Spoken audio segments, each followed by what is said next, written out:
What is up, everybody? It's Dr. Vibe here, host and producer of the award-winning Dr. Vibe show, the home of epic conversations. And I'm the host of Epic Conversations. Something's got to separate you from the rest. So you got to be willing to do whatever. In my experience, Black men have struggles like having community with each other. But she represents the mammy stereotype. Now that was epic. I needed that.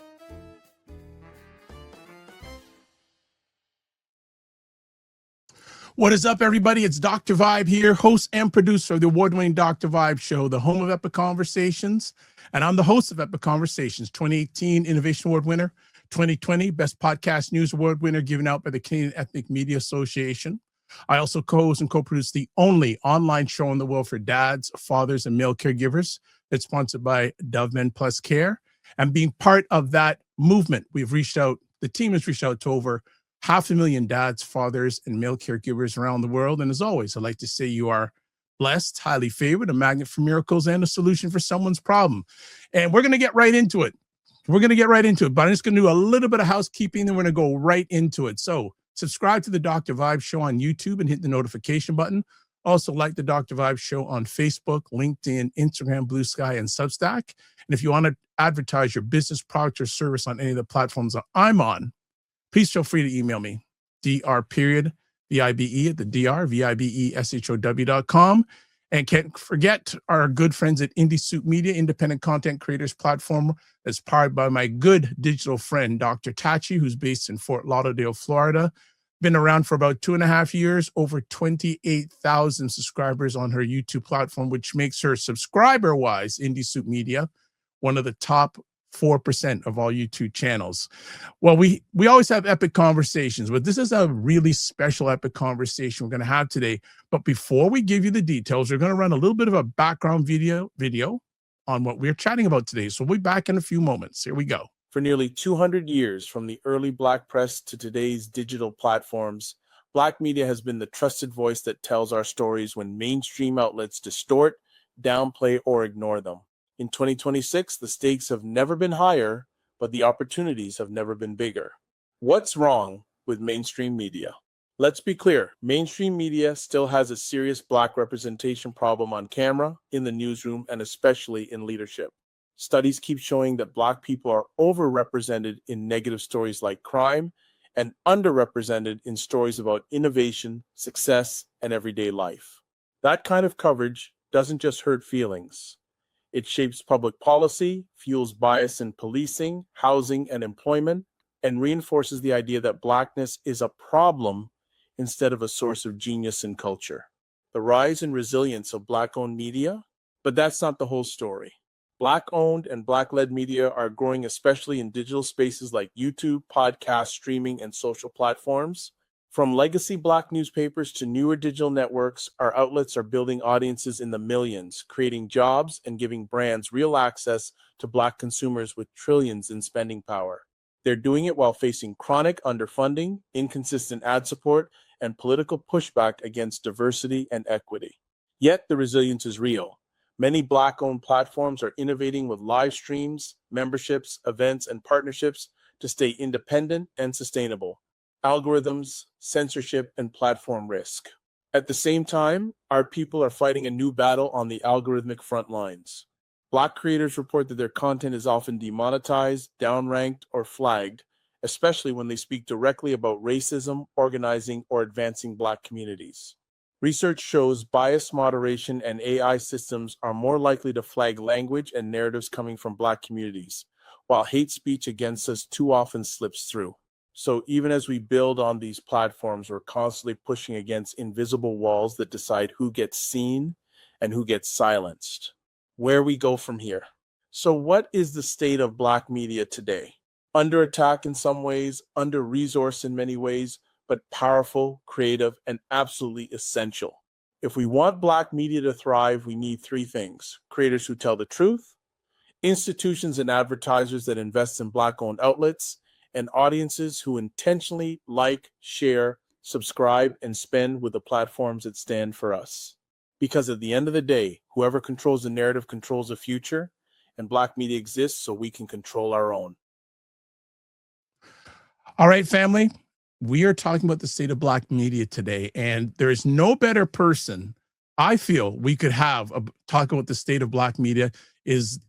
I'm hoping I can call him a friend going forward. He calls me sir, but I like to call him friend, is Phillip Scott. And Phillip Scott is the founder and chief executive media architect of the African Diaspora News Channel, one of the most influential Black-owned media platforms on the internet, with over 19.7 million monthly network views and 2.96 million total subscribers across 6 platforms, including African Diaspora News, AfroWire AI, The Phillip Scott Show, The Phillip Scott Podcast, Emancipation Media, and Soraya, the songstress. Phillip has built a fully integrated AI-powered media ecosystem that reaches a global audience of adults across the United States and the diaspora. His work has been featured on YouTube, Apple Podcasts, Google Play, Roku, Amazon Music, and Spotify. So I think there's no better person to have up here than Mr. Phillip Scott. Good day, Mr. Scott. How are you? I'm good. I'm good. I appreciate you inviting me, to your platform. It is a blessing, and I appreciate that wholeheartedly. Well, it's a blessing for all of us. So if it's as much of a blessing for you, it's even more a blessing for us in the family here. And I'm going to shout out right on the front end, big shout out to Emma Ansa, who made this conversation happen. This couldn't happen without her. So people, put in your comments, especially if you're live, and we'll pick them up. So I'm going to start off with this. For those who don't know you yet, how do you describe Phillip Scott, who you are, and the mission of the African Diaspora News Channel in 2026? If I could describe myself, I've always been the guy that has been that underdog type. So that people maybe would overlook, but it's always dangerous to overlook me because I'm the one that's going to probably get past most people because I won't stop. Others will. When I usually get something in my head, it just don't go away. No. And that drive I have has taken me from the petrochemical plant where I used to work. Wow. To even where I'm at today. When I started my platform, I was doing it on my days off in front of a shower curtain in my bathroom in the apartment and just having an opinion. But I saw there was a lane to get out of petrochemical, working for these people who don't have a lick education, but got jobs that they shouldn't even be having, right? You know, how they have a system where color gets them in the door, but not merit, but they'll tell me and you that is merit, right? Merit-based, right? Whatever. So for me, I'm all about creating, and definitely ownership. And when you get out of that plantation of working for these people and you start working for yourself, you never want to go back to that. It feels like you literally been let off of a plantation. And I always tell this story about I was going to go to Kenya one year. And I was telling the supervisor, hey, I'm going to go ahead and go to Kenya. Say, well, I got to see if I'm going to approve that or not. And if something clicked in me that day like this, I'm like, why am I asking a grown man where I can go? You know what I'm saying? I'm grown. I tell you what I'm going to do. And in my head, I told him, say, look, this is what I'm doing. I was prepared that day to go. You know what I'm saying?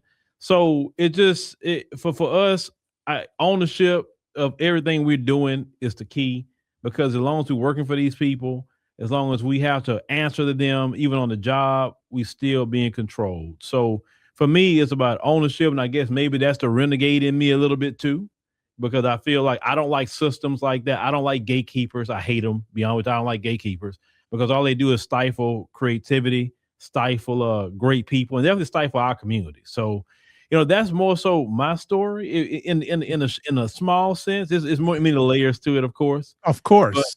But for me, it's that I've always been that underdog guy. So I always gotta let you know what we're working with. 100%. Let me ask, when you started the media journey, was it wanting to be part of mainstream media, or was it always independent first? No, at that time, I had my accent was a little bit thicker, but then strong country accent. So I did not have any things to want to be in the mainstream media at all. YouTube was new to me at the time. And so when I saw a brother doing a video at the time, and he had called the drive time, and he was talking about Black community issues, and I like that impressed me one time. It was a weekend, I was off, and it was raining, so I just kind of binge watched his videos. He was talking about the Black community. So back in that time, you could they had like a DM on YouTube at the time. They don't have it no more. Ben took that away.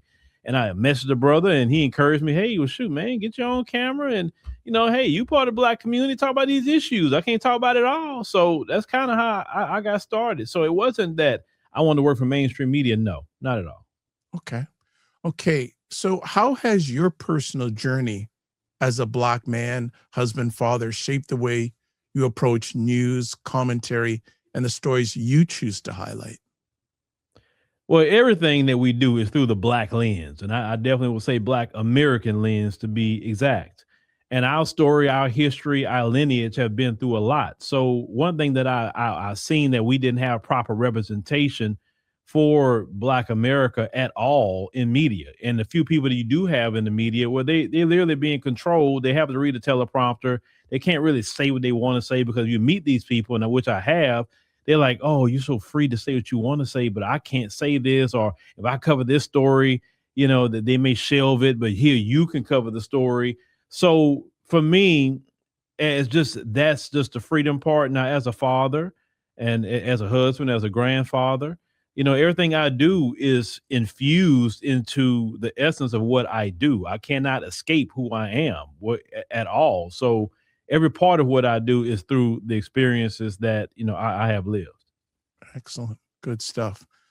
So let's talk a little bit deeper about the state of Black media. So if you had to give a report card on the state of Black media in 2026, what grade would you give and why? A through F? Yeah, yeah, sure. Okay, I would give it an F.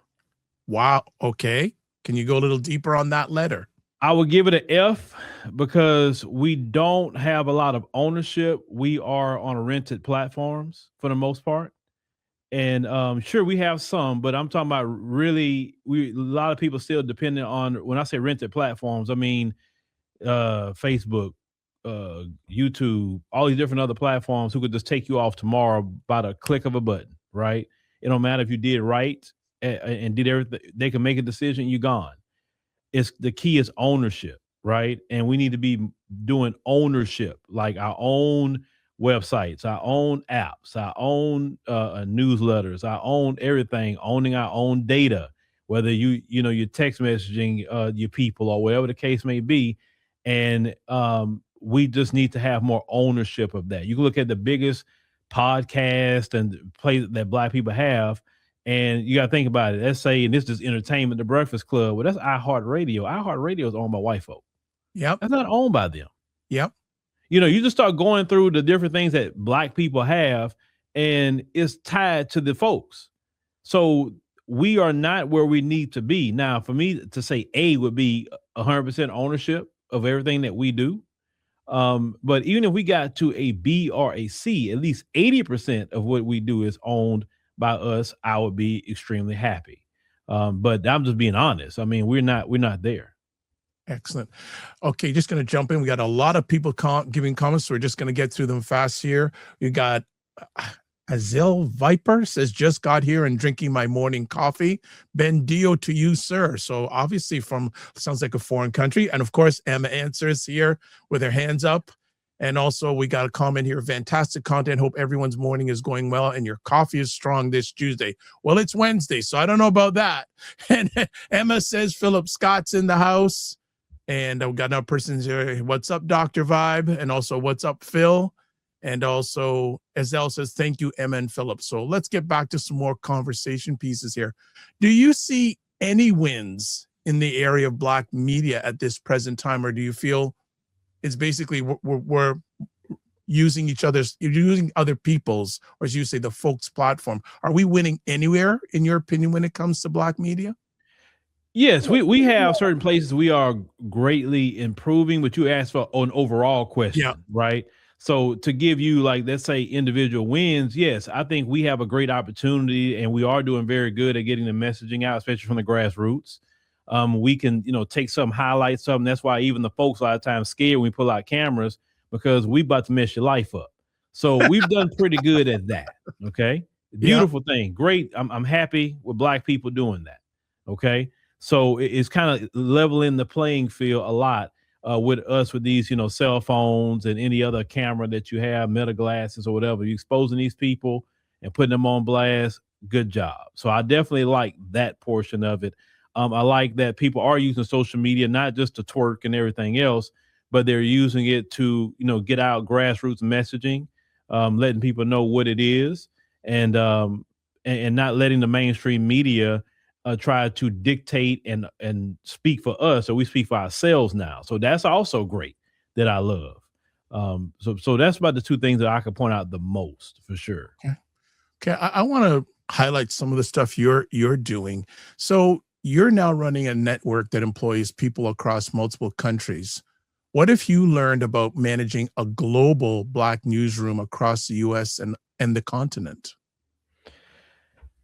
Different cultures, different mindsets, and learning how to have synergy with all of them.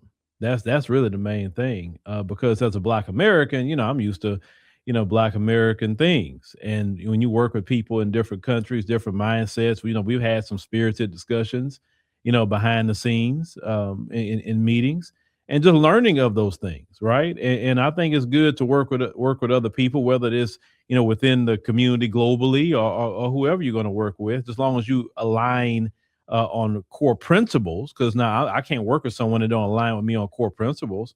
Right. But I've learned that, hey, it's different ways of doing things sometime, and some things I agree with and could even take on. Some of it I may not agree with, but respect is always the key. Nice. So also, what systems and disciplines have allowed you to move from a YouTube channel to a media company? Being disciplined and just having, for me, I have to have order. I can't do things without order. I can't work with chaos. I can't work with toxicity, even in my personal life. If it's about chaos or toxicity, you won't see me very long, right? I got to have peace. So for me, putting the right systems in place, A, B, C, D, E, F, G, is really the only way I'm going to do anything, no matter what it is. So I guess that's more so discipline. And that's the only way I can operate. I cannot operate outside of that. Yeah, important.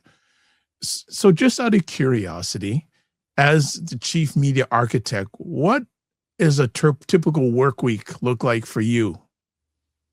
Ooh, that's a lot. That's interesting. Okay. Well, a typical day, Okay, let's say day. Week's probably too crazy. Just say day. Yeah, I can give it to you. A typical day may be, my alarm goes off at 4:30 a.m. in the morning.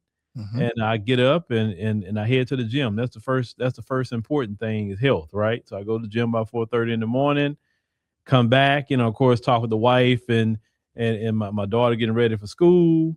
After that, they leave, I get myself together, and then then I come up here, and then I start looking at, either on my phone goes off constantly, hey, Phil, what's going on with here? Phil, can you look at this?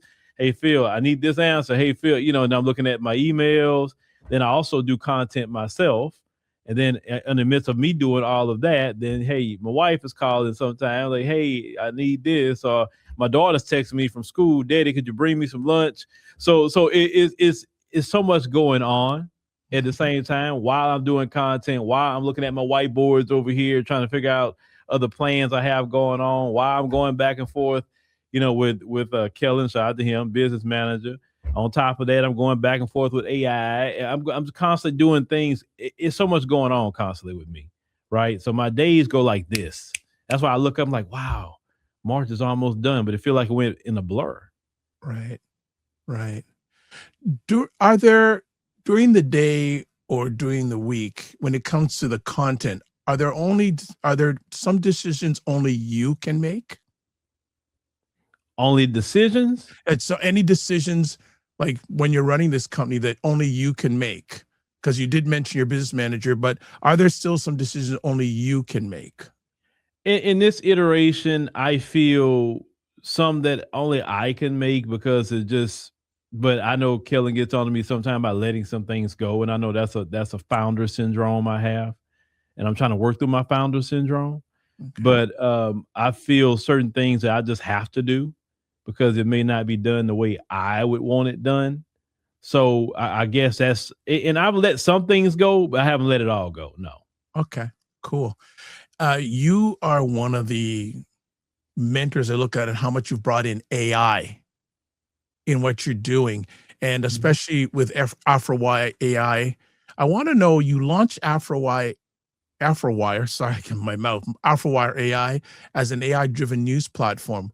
What problem were you trying to solve with AI that traditional formats couldn't, are not doing? Well, how AfroWire came up was I was going back and forth with ChatGPT about something new with AI. And I think at the time I was like, what if it hit me like, what if we do a AI news channel that's black? I say, well, I don't see that, right? You see people making little videos, but I'm talking about really put it together. And so we came up with that about in June. Well, we launched in June, but kind of idea came up in May. Made the logo, got the logo done. Of course, the logo was done, with AI. Saved me a lot of money because I was paying a lot of money at one point in time to graphic designers for doing that sort of thing. Then we just went to getting it all put together. I started designing the first characters, which was LaSherica, Lavea, and Jerome at the time. Those three started off. And then later I developed other characters like Layla, Sister Samila, a couple of others I developed, but the ones that kind of stuck, that worked out pretty good, I kind of kept. LaSherica is definitely the main one that everybody likes. Everybody likes LaSherica, so that's cool, and that's no problem. Good stuff.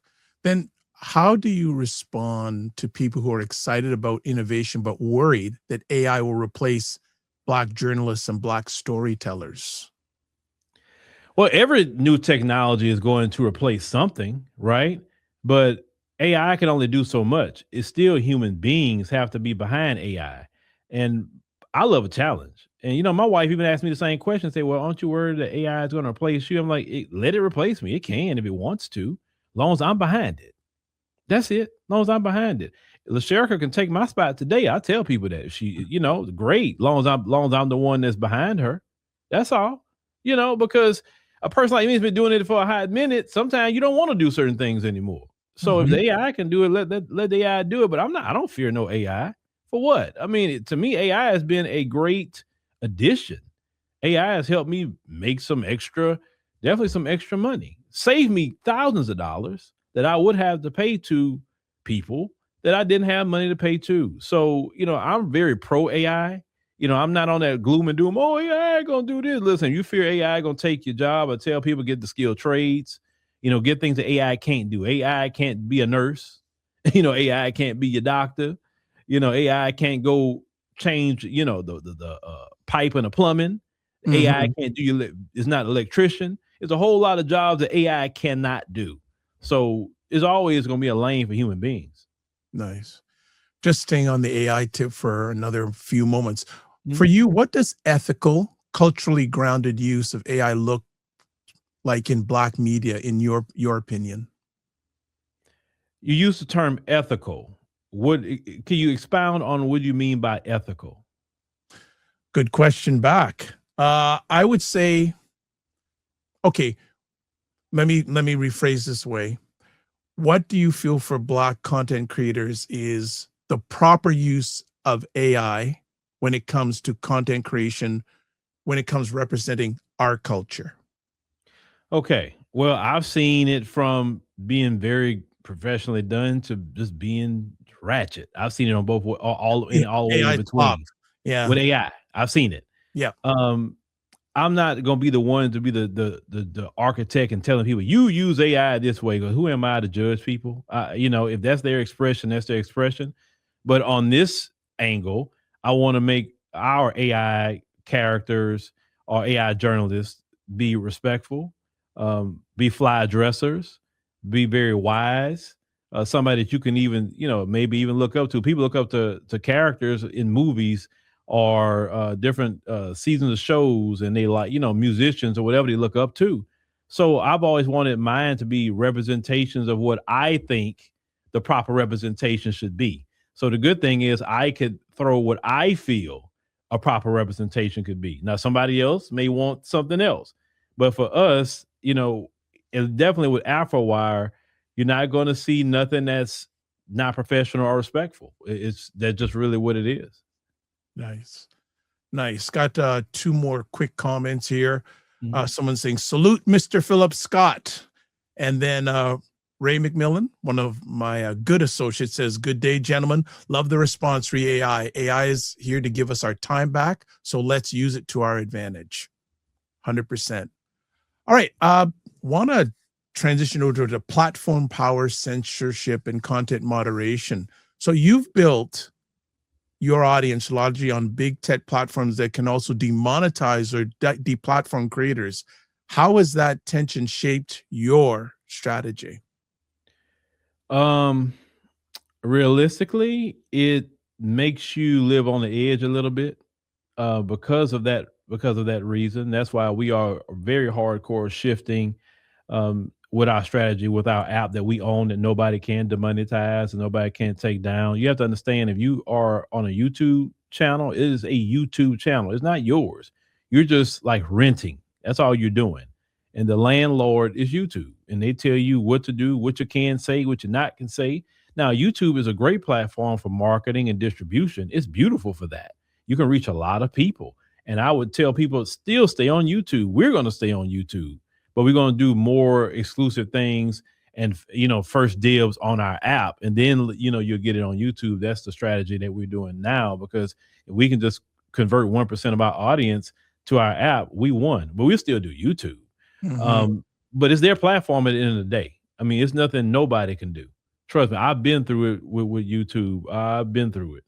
And I will say that at the end of the day, it's what they say. It's not what we say.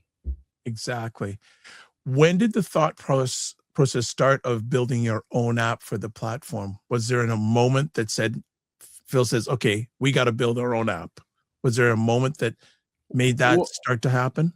Well, I know Kellen was discussing, about having an app, and I'm like, okay. And then eventually I got into it, after that discussion. That's usually, a lot of times he'll mention things, and like later down the line, I like, okay. But for me, I think that was a great move, to do that, because YouTube, it's changed a lot. It's a lot you can't say.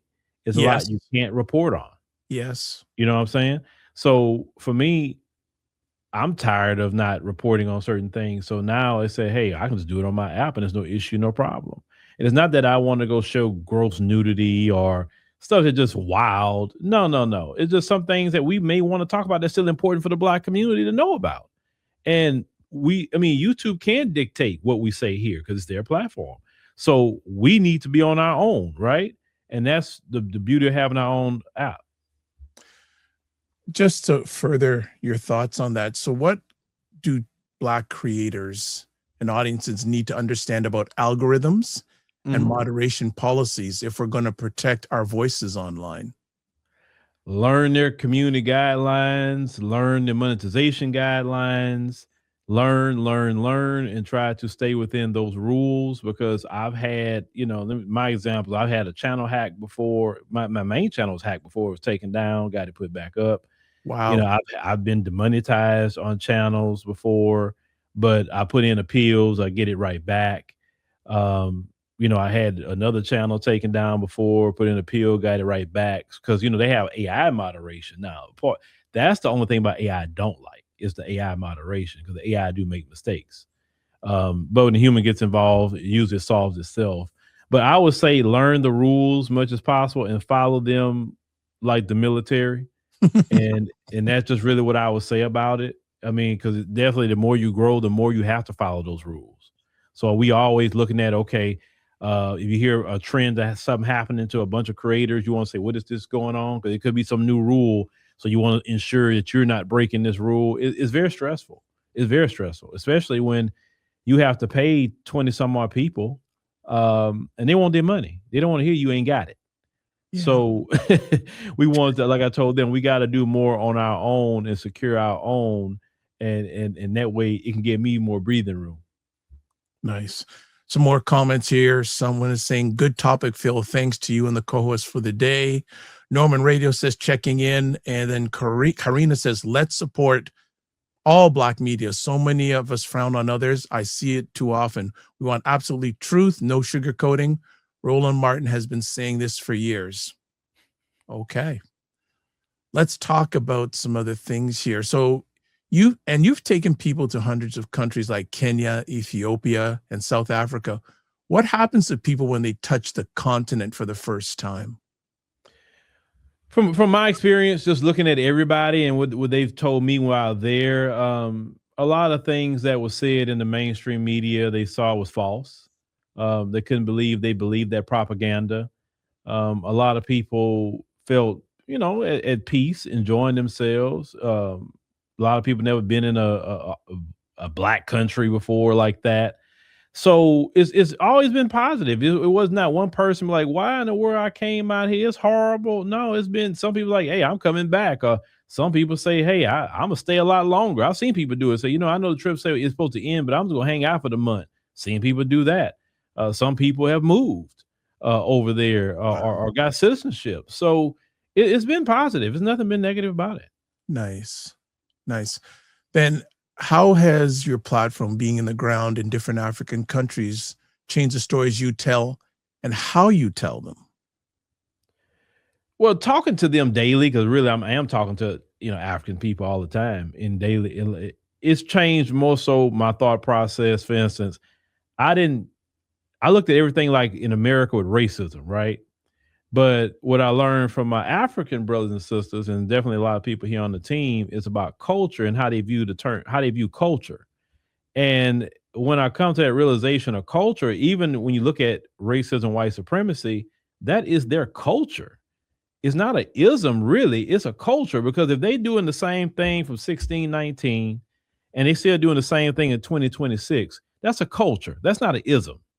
So it helped me to even understand them and why they do what they do. And that's why I even overlook some things they do, because I understand now that it's their culture. It's what they do. It's what they taught. It's what they passed down. They passed down anti-Black racism like somebody passed down a trust. You understand what I'm saying?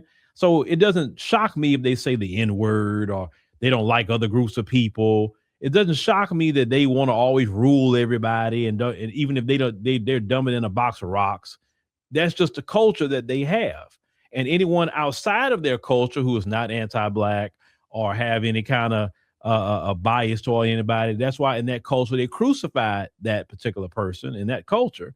And historically, there have been a lot of white Americans who have gone the way of the tree, because how dare they stand up what is right? And they never want to talk about those white Americans who stood up for what is right, or who lost their life even during the civil rights movement for fighting what was right. They never talk about those white people, never. But they rather talk about the enslavers, the colonizers. That's the people they want to talk about, because that is their culture. Got it. Got another comment here from Emma. Says, I ain't got it. No, we don't want to hear that. LOL. Okay, good. No, I don't want to say it either. Like, not seriously, I don't want to say it. That's good. Excellent. Let me ask again in regards to the diaspora storytelling.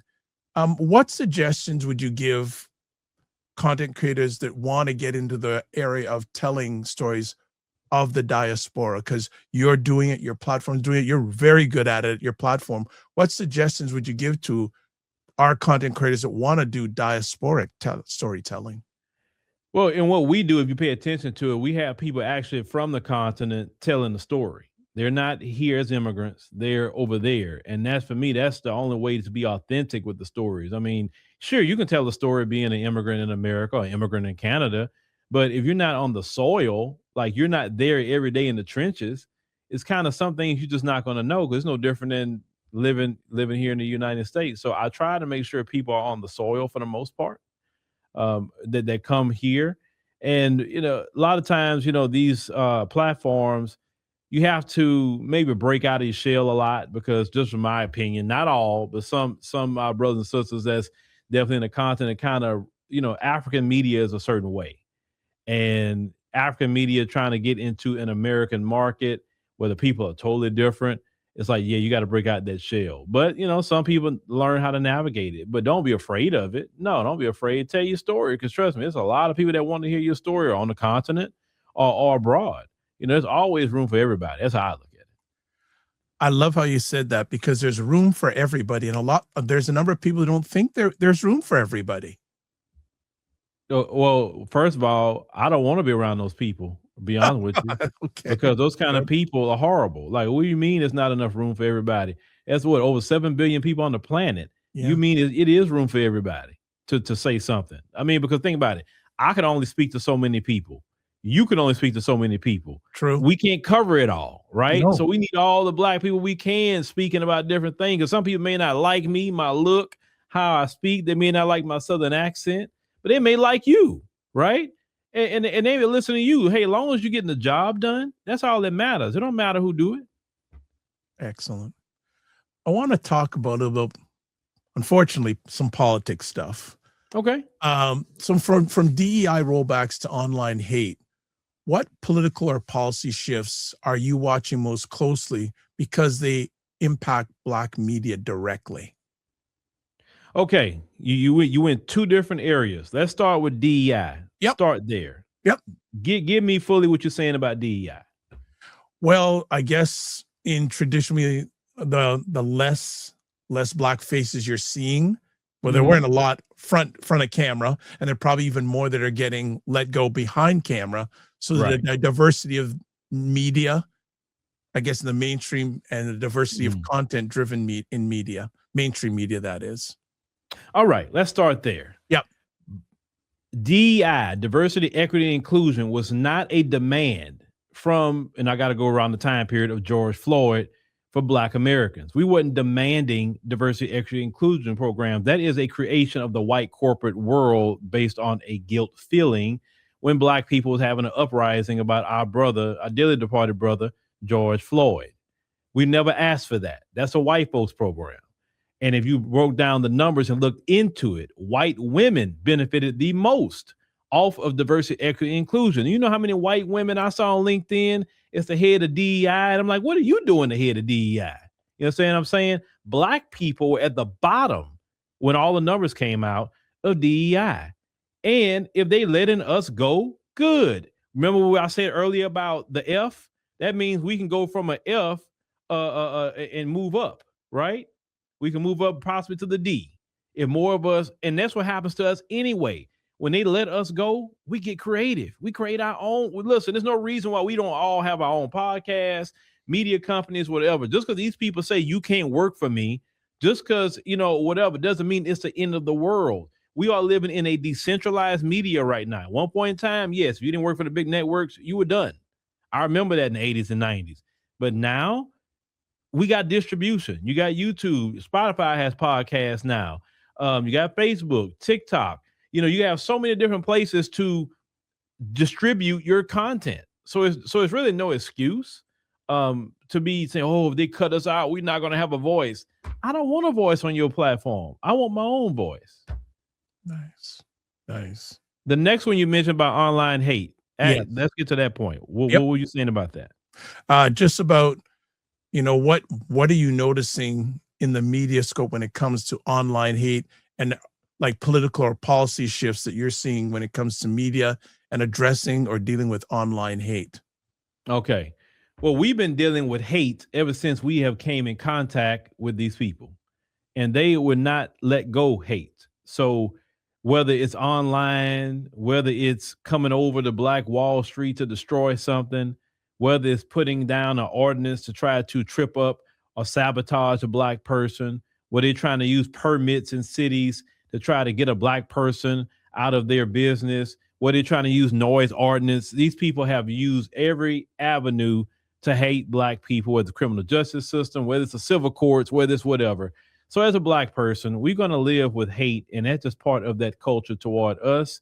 Online is no different. It's not online that's the problem. It's those who are doing it behind computers is the problem. So what I would say to that is hate and them hating us, that's light work. That's not really much that I would say we should be concerned about. Okay. And how do you balance speaking boldly on racism, reparations, and white supremacy while keeping your platforms alive and sustainable? Well, once again, learn the rules on these platforms for one. Two, what I've learned, as long as you don't get into a lot of name calling, long as you keep your language clean, without all the profanity, be very factual, don't get into a bunch of conspiracy theory things. Hey, look, show your work, different than the pastor in the church. And the pastor build off the scripture, right?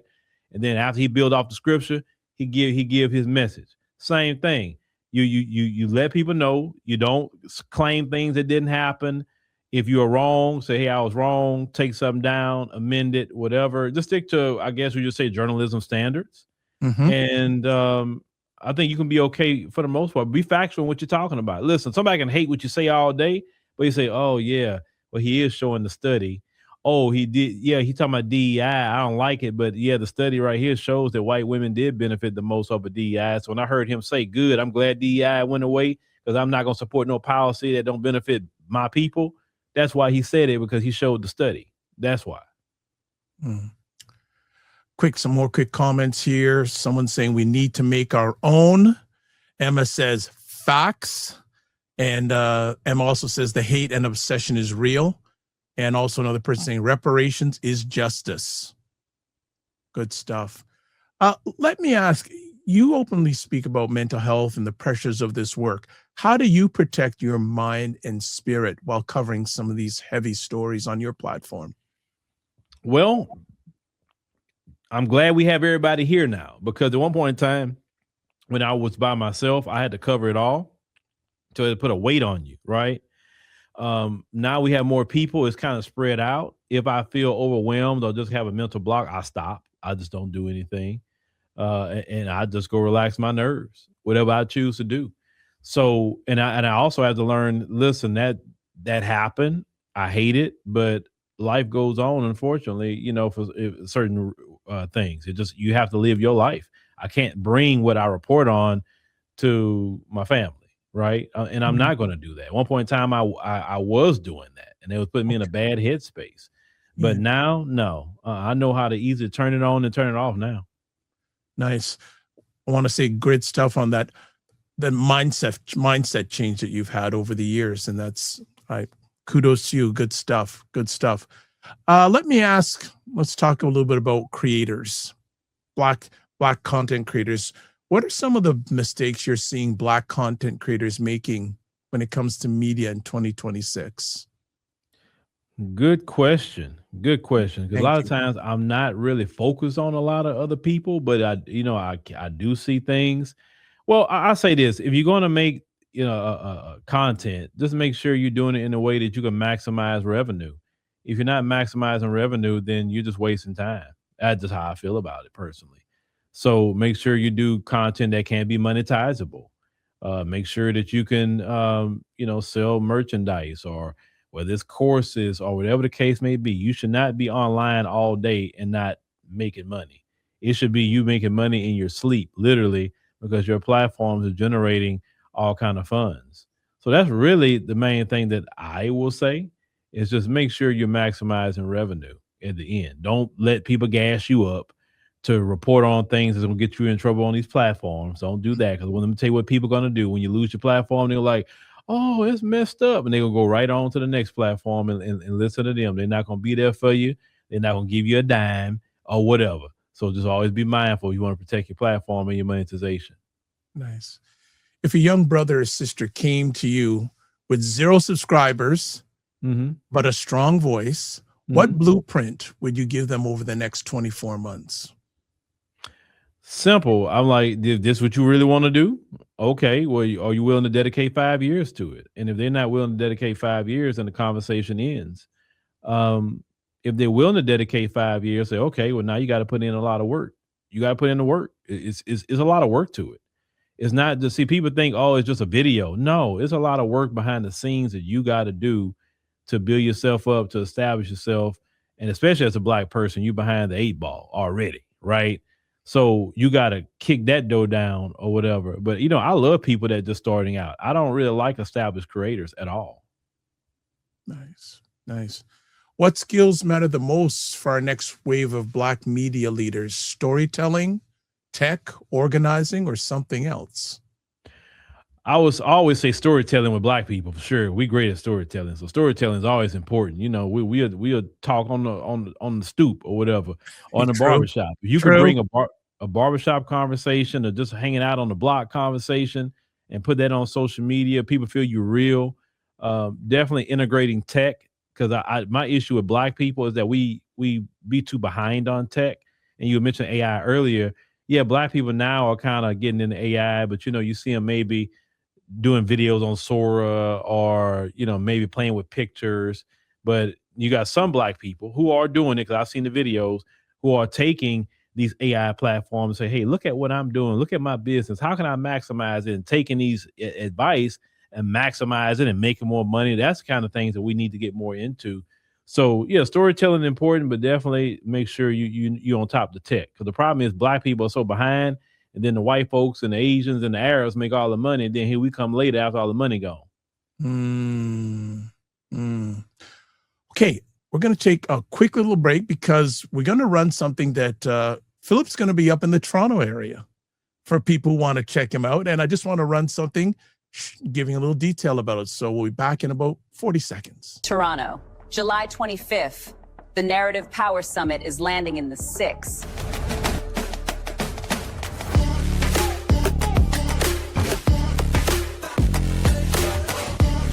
This is about ownership. This is about controlling our story. If you're serious about narrative power, strategy, and ownership, this is the room you need to be in.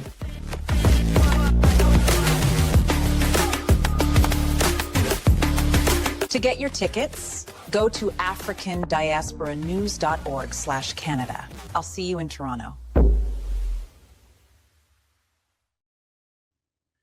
It is coming up, and you'll see Mr. Phillip Scott and some others coming up on July 25th, 2026. And just want to get a few moments. How did this come about, this great event that's coming up? Well, a few things, because earlier we was talking, and I'll get to that. You talking about AI. So that whole presentation with LaSherica there, that's my first AI creation. So that see how I save money even there. Nice. LaSherica did that whole thing. Nice. And I would have had to pay some money to get all that shot. So how that happened, I was supposed to go to the Pan-African Film Festival last year, but then you remember when Air Canada was doing the strike? Yes. Okay. Yes.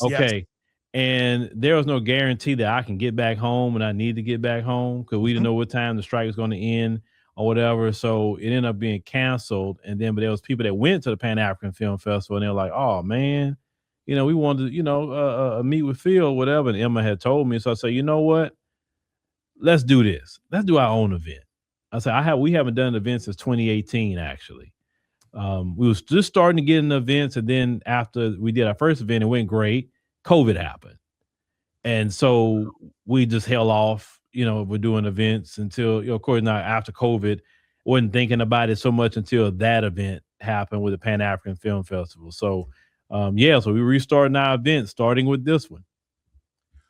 What are you looking to achieve with this event in Toronto?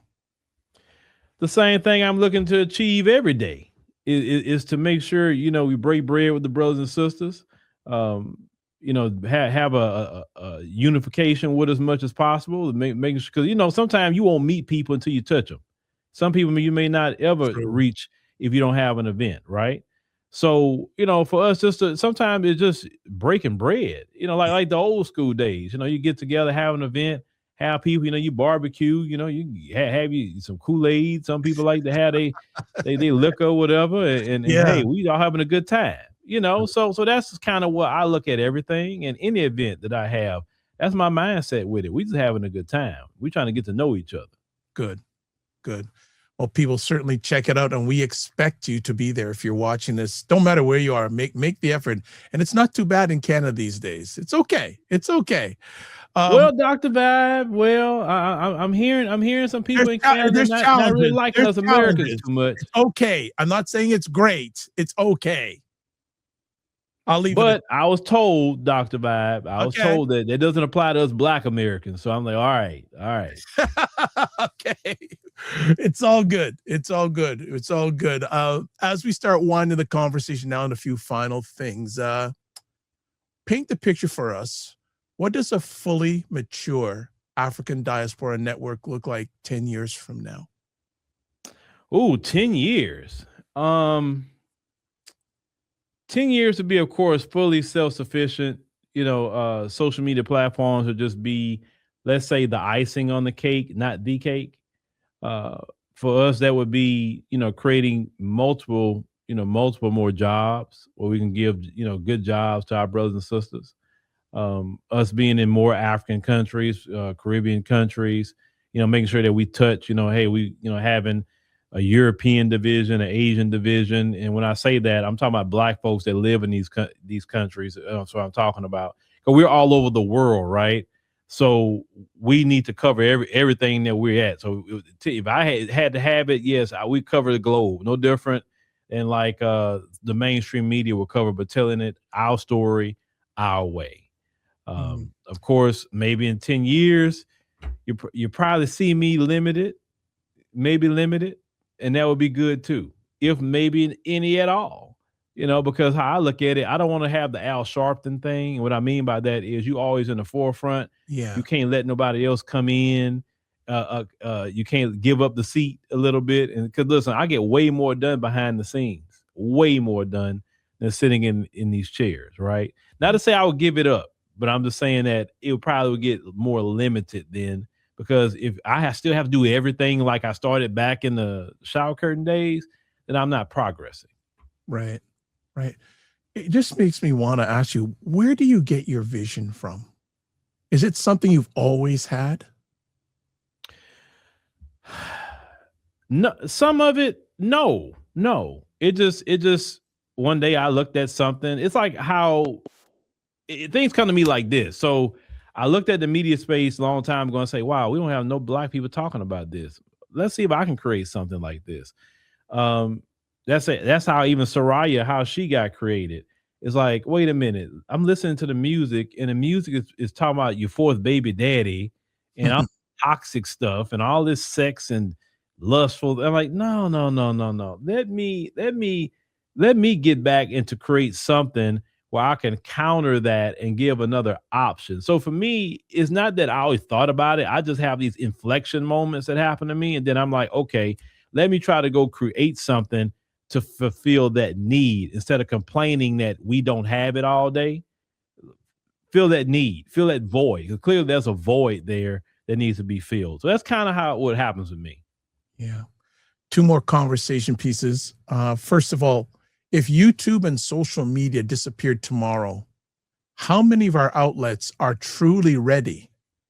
And what should they be doing now to prepare? Well, technically, I don't see YouTube, which is a multi-billion-dollar company, disappearing tomorrow. But in the grand scheme of things, we need to, while we're on these platforms, we need to be building our own and having our own monetization pipelines like we talked about earlier. That way, if something were to happen, if YouTube would wake up tomorrow and say, hey, we don't want no political content on this app at all. We want cat videos again. At least you can go and do all your political content on your stuff. So we should always be using these platforms to springboard, not try to just anchor our flag and stay on these platforms. That's just the best thing I can tell you, because I've seen way too many people come and go over the years. Okay. A lot of Black people have come and gone. And if you would have your own, then nobody can truly kick you off, if that makes sense, or mess your money up. 100%. Final thing, what would it take for you to say Black media has real power now? What needs to change to get to that statement being meaningful? Well, it centers back to what I said in the beginning, ownership. Number two, not being afraid to call out the biggest stumbling block that we have in our community, which is the black preacher and the black politician. You got to have more people to call them out because they've caused the most stumbling within our overall community. If you go to every country, African countries, whatever, you're going to find that black politician and that black preacher. Them two together has been, to me, at times worse than white supremacy. If we got them out our way, we can do a lot better as a whole, as a diaspora, and definitely as black people. And you got to just have people in the media that's be willing to call this stuff out and not be liked. The beautiful thing is I'm not worried about being liked, not worried about it. Because one thing I've learned about life, there are people that are going to love me and hate me. There's people that's going to hate me and learn to love me. And there's going to be people that love me and learn to hate me. That's okay. I'm only focusing on people that love me. I don't worry about people that hate me. And I'm good with that. I sleep very well at night. My dogs care about me, my children, my wife, my family. Yeah. I'm good. You are. I sleep very well at night. No matter what you say about me, I sleep real good. Yeah. Nice. Comment here in the section here. Someone saying AI not authentic enough. What do you have anything to say about that comment? AI not authentic enough? No, I'm not. It's nothing for me to say. That's their belief, and that's fine. But what I saw this year, Dr. Vibe, at the CES show in Las Vegas, AI is going to be integrated into everything. Everything. Yeah. And that kind of comment is more so an emotional comment. It's not really a factual or technical comment because you're gauging that off of emotion. Now, the only thing I tell you about AI that has kind of sharpened me a little bit was the fact that it helped me detect emotion a lot faster when people talk versus something that's technical that you're saying. So that person has a right to feel that way. Sure. They have a right to feel whatever way they want to feel about AI. And if they don't want AI in their life, don't do it. Please, be at peace. But the rest of the world has moved, that governments have moved to this, and governments are moving to this at lightning speed. You're not going to be able to avoid it. And AI is going to touch you regardless because a lot of people are going to lose their jobs. I promise you that. What I saw this year, humans got about 3 to 5 years who really cooked. So you better learn how to use it, service it, and everything else. Yeah. What would be, you said a number of black people are behind when it comes to AI. What would be some suggestions for the person who says, black person says, man, Phil, I don't know where to start with AI. What suggestions would you give me? How I started, I just got me a ChatGPT account. I paid $20 to start, and then I just started trying to learn about it. There you go. Later, I got me a Claude account. I started learning Claude. Then it took me a while to even fool with Grok. And the reason why it took me a while, because I really don't like to fool with too many things that Elon Musk has his name on, because I just don't, his that apartheid racism that comes out of him, but Grok is interesting. I will say that. Do I use Grok like I use maybe ChatGPT or Claude? No, but Grok does have its advantages. It do, but I guess it's hard for me to use it at times because he's attached to it. Okay. So Jonathan Maker says, misunderstanding my brothers. I said Al Sharpton, not AI. So you said Al Sharpton. Oh, okay, Al Sharpton. Okay, well, okay. We will. You got away with that. No misunderstanding, no problem. Okay. And Ray says this is such a motivating. I feel Lasherica has more spirit than a lot of them. So I agree with that. Final comment here says, Ray McMillan says, this is such a motivating conversation for anyone trying to build a business, not only in media, but any space. Good stuff. Phillip Scott, much thanks to you. What you past, present, and future, what you're doing. Any final comments you have for our family today? Well, I appreciate, you letting me come through, and shout out to all the great people in Canada. Shout out to all of y'all in Canada.